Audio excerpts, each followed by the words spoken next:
Hi friends, പുതിയ ഒരു വീഡിയോയിലേക്ക് എല്ലാവർക്കും കൃത്യമായ സ്വാഗതം.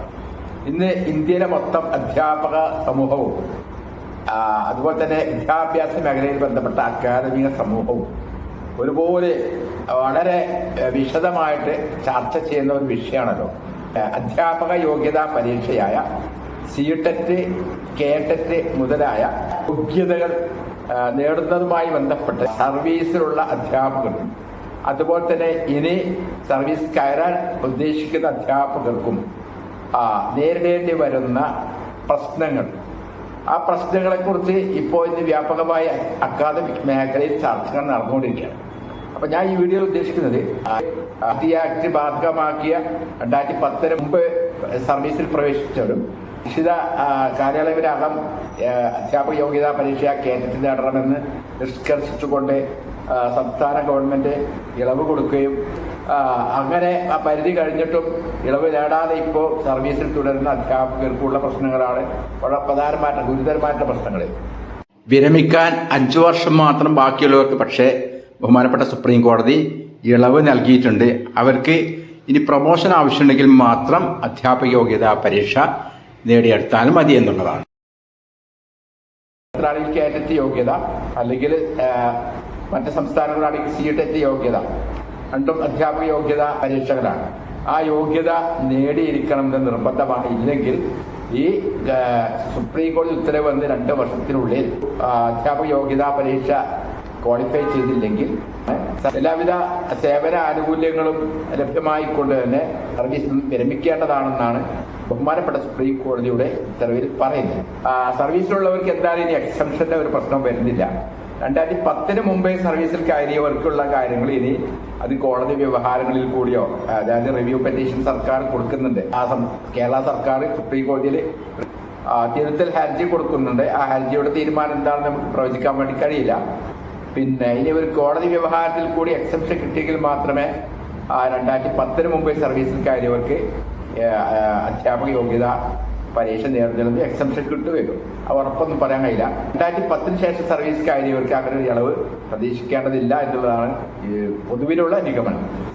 അതുപോലെ സർവീസിൽ കയറിയതും ഇനി കയറാനിരിക്കുന്നതുമായ ഒരുപാട് ഉദ്യോഗാർത്ഥികളെ അലട്ടുന്ന മറ്റൊരു പ്രശ്നം എന്ന് പറയുന്നത് എംബറ്റ്, സെറ്റ്, നെറ്റ് മുതലായ ഹയർ ക്വാളിഫിക്കേഷൻസ് ലഭ്യമായതിന്റെ അടിസ്ഥാനത്തിൽ KTET യോഗ്യതയിൽ നിന്ന് ഒഴിവാക്കപ്പെട്ടിട്ടുള്ള അധ്യാപകരുടെ പ്രശ്നം വളരെയധികം ഗുരുതരമാണ്. അത് സർവീസിലുള്ളവരുമുണ്ട്, ഇനി സർവീസ് കയറാനുള്ളവരുമുണ്ട്. അപ്പം അവർക്ക് ഈ KTET ഇക്വലന്റ് ആയിട്ട് ഈ ഹയർ ക്വാളിഫിക്കേഷൻസ് പരിഗണിച്ചില്ലെങ്കിൽ അവരും നിർബന്ധമായിട്ട് KTET പരീക്ഷ പാസ്സാവേണ്ടി വരും. ഈ കോടതി വിധിയുടെ ഒരു അന്തസ്ഥ എന്ന് പറയുന്നത് 6 മുതൽ 14 വയസ്സ് വരെയുള്ള കുട്ടികളുടെ വിദ്യാഭ്യാസവുമായി ബന്ധപ്പെട്ടാണല്ലോ ഈ അധ്യാപകർ പ്രവർത്തിക്കേണ്ടത്.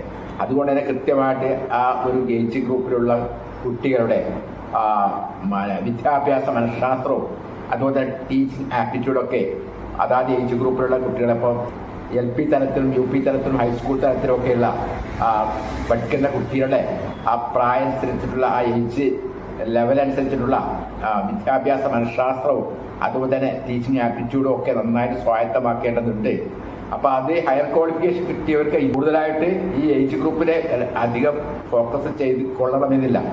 അപ്പൊ അവർ ഹയർ ക്വാളിഫിക്കേഷൻ ശരിയാണ്, സൈക്കോളജി ഒക്കെ അവർ പഠിക്കുന്നുണ്ട്. പക്ഷെ ഈ ഏജ് ഗ്രൂപ്പിനെ ഊന്നിക്കൊണ്ടുള്ള ഒരു പരീക്ഷ ആയിരിക്കില്ല ഈ സെറ്റ്, നെറ്റ് മുതലായ പരീക്ഷകൾ എന്ന് പറയുന്നത്.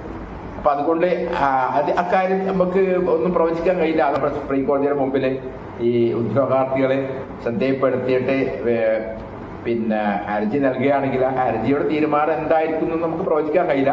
ഇക്വലൻസിന്റെ കാര്യങ്ങൾ അവിടെ കൃത്യമായിട്ട് ഈ വിധിയിൽ ഒന്നും പറഞ്ഞിട്ടൊന്നുമില്ല. പക്ഷെ വിധിയുടെ അന്തസ്ഥ എന്ന് പറയുന്നത് അവർ KTET പാസ്സാവേണ്ടത് തന്നെയാണ്. പക്ഷെ ഇനി സുപ്രീം കോടതി ഈ വ്യവഹാരങ്ങളിൽ കൂടിയൊക്കെ പ്രസ്തുത ഉദ്യോഗാർത്ഥികൾ ബഹുമാനപ്പെട്ട സുപ്രീം കോടതിയെ സമീപിച്ചിട്ട് ആ കോടതി വ്യവഹാരങ്ങളുടെ അന്തിമമായ തീരുമാനം, ജഡ്ജ്മെന്റ് എന്താണെന്ന് നമുക്ക് പറയാൻ പറ്റില്ല. അപ്പോൾ എന്തായാലും എല്ലാവരും സർവീസിലുള്ളവരും ഇനി സർവീസ് കയറാൻ ആഗ്രഹിക്കുന്നവരും ഒക്കെ, അതായത് LP, UP, ഹൈസ്കൂൾ തലത്തിലുള്ള കുട്ടികളെ പഠിപ്പിക്കാൻ ആഗ്രഹിക്കുന്നവരൊക്കെ എല്ലാവരും എത്രയും പെട്ടെന്ന് KTET പാസ്സാവുക എന്നുള്ളതാണ് ഏറ്റവും അഭികാമ്യമായിട്ടുള്ള മാർഗം എന്നുള്ളതാണ് പൊതുവെ വിലയിരുത്തപ്പെടുന്നത്. അതിനുവേണ്ടിയുള്ള പരിശ്രമങ്ങൾ നടത്തുക. സബ്ജക്റ്റൊക്കെ എല്ലാവർക്കും ഈ സർവീസിലുള്ളവർക്കൊക്കെ ആണെങ്കിൽ സബ്ജക്റ്റൊക്കെ അവർക്ക് പഠിപ്പിച്ചുകൊണ്ടിരിക്കുന്നതുകൊണ്ട് വലിയ പ്രശ്നം ഉണ്ടാവില്ല. വിദ്യാഭ്യാസ മനഃശാസ്ത്രമാണ് പ്രശ്നം ഉണ്ടാവുക. ഓൺലൈനായിട്ടോ ഓഫ്ലൈനായിട്ടുള്ള ക്ലാസ്സുകൾ പങ്കെടുത്തുകൊണ്ടും അതിനാവശ്യമായ പുസ്തകങ്ങളും മെറ്റീരിയൽസൊക്കെ സംഘടിപ്പിച്ചുകൊണ്ട് ഹാർഡ് വർക്ക് ചെയ്തുകൊണ്ട് അതിനുവേണ്ടി പരിശ്രമിക്കാൻ വേണ്ടി ശ്രമിക്കുക. എല്ലാവർക്കും എത്രയും പെട്ടെന്ന് കേട്ടിട്ട് ലഭ്യമാവട്ടെ, എല്ലാവരുടെ പ്രശ്നങ്ങളും പരിഹരിക്കപ്പെടട്ടെ എന്ന പ്രാർത്ഥനയോട് കൂടി എല്ലാവിധ ആശംസകളോട് കൂടി ഈ വീഡിയോയോട് അവസാനിപ്പിക്കുന്നു. ഇനി കാറ്റഗറിയുമായി ബന്ധപ്പെട്ട് ഇനി വരുന്ന ലേറ്റസ്റ്റ് അപ്ഡേറ്റ്സ് എൻ്റെ യൂട്യൂബ് ചാനലിൽ ഞാൻ പബ്ലിഷ് ചെയ്യുന്നതാണ്. അപ്പം അതുപോലുള്ള വീഡിയോസ് കാണാൻ വേണ്ടിയിട്ട് എൻ്റെ യൂട്യൂബ് ചാനൽ സബ്സ്ക്രൈബ് ചെയ്യാനും കൂടെ ബെല്ലൈക്കൺ അമർത്താനും മറക്കരുത്. നിങ്ങളുടെ സുഹൃത്തുക്കൾക്ക് ഈ വീഡിയോ ഷെയർ ചെയ്യാനും മറക്കരുത്.